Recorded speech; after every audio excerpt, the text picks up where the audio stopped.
حسد کی آگ، حسد کی آگ آگ لگا دیتی ہے، حسد کی آگ دروازہ جلوا دیتی ہے، حسد کی آگ خیمے جلوا دیتی ہے، حسد کی آگ جھولا جلوا دیتی ہے، حسد کی آگ سروں سے چادریں کھینچ لیتی ہے۔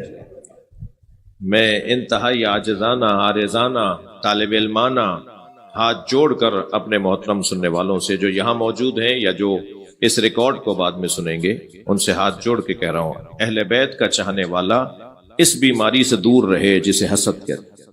کسی کا برا نہ سوچو۔ میرے بچوں جوانوں میں آپ سے بات کر رہا ہوں، بزرگوں سے دعا چاہتا ہوں، کسی کے خلاف کوئی سازشیں نہیں کرو، کسی کو ترقی یافتہ دیکھ کر، کسی کو آگے بڑھتا ہوا دیکھ کر دل چھوٹا نہیں کرو، اس لیے کہ اس بیماری نے اہل بیت کے گھر کو آگ لگوا دی۔ سب سے زیادہ تکلیف جو اہل بیت کو جس ظالموں کے جس کمزوری سے ہوئی ہے وہ حسد کی کمزوری ہے۔ ایک شخص یزیدی لشکر کا جب خیمے لٹ رہے تھے تو وہ خیموں کو لوٹنے کے لیے دوڑتا ہوا آیا، اجرکم اللہ، تو کہتا ہے جیسے ہی میں قریب آیا تو میں نے دیکھا کہ ایک بی بی ہے جو جلتے ہوئے خیمے میں جا رہی ہے، مگر چوپ خیمے کی چوپ سے اس کا سر لگتا ہے اور وہ پھر رستہ بدل کے دوسری طرف سے خیمے میں جاتی ہے۔ تو یہ کہتا ہے میں یہ سمجھا کہ شاید اس کی آنکھوں کا نور چلا گیا ہے، کسی کے نے اس کے سر پہ چوٹ ماری ہے، اس کو دکھائی نہیں دے رہا، اسے نظر نہیں آ رہا کہ میں آگ کی طرف جا رہی ہوں۔ تو کہتا ہے مجھے کچھ ہمدردی ہوئی تو میں نے قریب جا کر کہا بی بی تمہیں نظر نہیں آ رہا، آگے تو آگ جل رہی ہے۔ تو وہ خاتون مڑی اور مجھے دیکھ کر کہنے لگی یا شیخ ان لنا فیہا علیل، اس خیمے میں ہمارا ایک بیمار رہ گیا ہے جو اپنے پیروں سے چل کے نہیں آ سکتا۔ تب وہ کہتا ہے کہ مجھے سمجھ میں آیا یہ علی کی بیٹی زینب ہے، یہ حسین کی بہن زینب ہے، اس لیے کہ وہ خاتون خیمے میں گئی اور جلتے ہوئے خیمے سے اپنے چادر سے اپنے کپڑوں سے آگ چھڑاتی ہوئی جلتے ہوئے خیمے سے اپنا بیمار بھتیجا اٹھا کے لائی۔ جی کیا ہوا ہے اس بیماری کی وجہ سے اہل بیت کے ساتھ؟ ایک ماں کی مجلس ہے، ایک شفیق ماں، ایک خاندان کو جوڑنے والی خاتون، ایک عبادت گزار خاتون، ایک عزادار خاتون، بچوں کی اور بچوں کے بچوں کی تربیت کرنے والی خاتون۔ جتنی میرے پاس معلومات ہے نماز کبھی ان کی قضا نہیں ہوئی، اور کوئی نماز، خاص طور پہ فجر کی نماز، نماز شب، لوگوں کے لیے کام آنے والی خاتون۔ عزیزو، ماں کا تو کچھ یہی حال ہے نا، وہ اپنے آپ کو ختم کرتی ہے تب بچے جوان ہوتے ہیں، وہ اپنے آپ کو مٹاتی ہے تب اس کی اولاد پروان چڑھتی ہے۔ کربلا میں بھی 9 مائیں ہیں جنہوں نے بچے قربان کیے۔ چلیے میرے ساتھ کربلا چلیے۔ شب عاشور جب مولا حسین خیموں کے درمیان سے گزر رہے تھے، 2-3 جملے کہوں گا بس عبادت تمام کروں۔ میرے مولا خیموں کے درمیان سے گزر رہے تھے تو ایک خیمے میں ایک ماں اپنے بچے کو لیے بیٹھی تھی اور اپنے بچے سے کہہ رہی تھی علی اکبر کل اپنے بابا پہ قربانی میں کسی کو مقدم نہ ہونے دینا، میرے لال سب سے پہلے تم قربان ہو جانا تاکہ حسین کے بچے پہلے قربان ہوں، حسین کے بھائی کے بچے بعد میں قربان ہوں۔ اجرکم اللہ۔ حضرت علی اکبر کی ماں بی بی ام لیلہ اپنے بچے کو عاشور کے دن کے لیے تیار کریں، دوسرے خیمے سے گزرے تو آواز آئی ایک ماں 2 بچوں کو لیے بیٹھی ہے اور بار بار کہہ رہی ہیں اونو محمد ماموں پہ جان قربان کرنی ہے، دیکھو کہیں علی اکبر شہید نہ ہو جائیں۔ امام کی آنکھوں میں آنسو آئے، تھوڑا سا اور آگے بڑھے تو ایک ماں ہے جو جھولا جھلا رہی ہے اور جھولا جھلاتے ہوئے کہہ رہی ہے اے علی اصغر تم تو گھٹنیوں بھی نہیں چل پاتے، میرے لال کل کیسے قربانی دو گے؟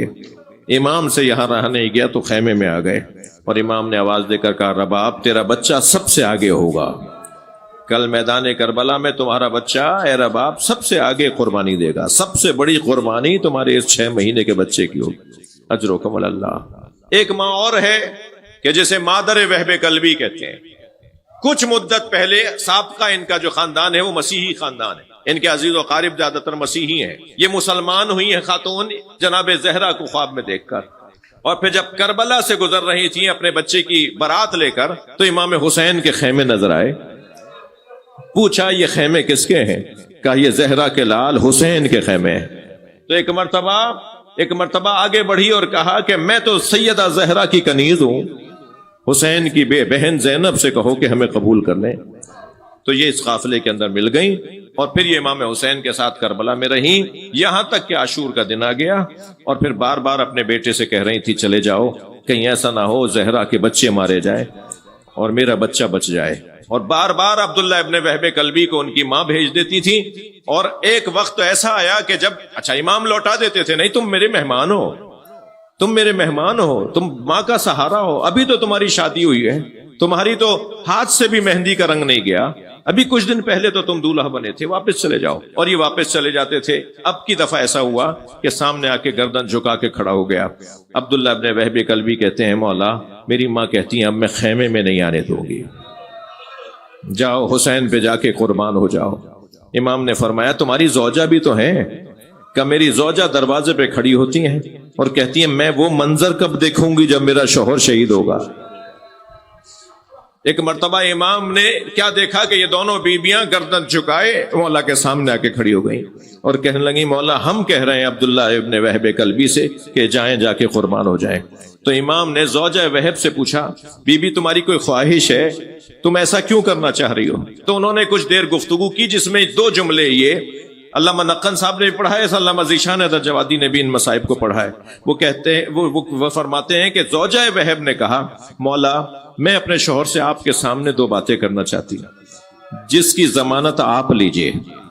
پہلی بات تو یہ کہ میرے بغیر جنت میں نہ جائیں, میرے بغیر جنت میں نہ جائیں. امام نے فرمایا اس کا وعدہ حسین کرتا ہے, تمہارا شوہر تمہارے بغیر جنت میں نہیں جائے گا.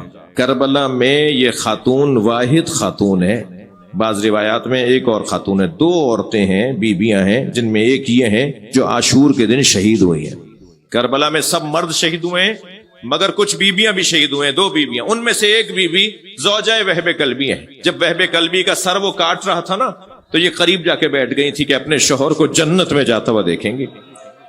تو اس شخص نے زوجہ وہب کے سر پہ بھی گرز مارا اور جب گرز لگا تو اپنے شوہر کے برابر میں یہ کہتی ہوئی گری حسین نے وعدہ پورا کر دیا, اپنے شوہر کے ساتھ جنت میں گئی, اجرکم علی اللہ. تو کہا مولا میری پہلی بات تو یہ ہے کہ میرے شوہر سے آپ کہیے کہ میرے بغیر جنت میں نہ جائیں, اس کا وعدہ امام نے فرمایا میں کرتا ہوں. دوسری بات کہنے لگی میری دوسری بات یہ ہے کہ میرا شوہر مجھے اجازت دے کہ جب یہ شہید ہو جائیں تو میں زینب کبریٰ کے خیمے میں آ جاؤں. امام نے فرمایا یہ خواہش تمہاری کیوں ہے؟ کہنے لگی مولا جب مرد مار دیے جاتے ہیں تو عورتوں کو اسیر بنا لیا جاتا ہے, مگر میں اگر زینب کے خیمے میں آ گئی تو میرا پردہ بچ جائے گا. امام کی آنکھوں میں آنسو آ گئے. فرمایا اس کا وعدہ حسین نہیں کرتا.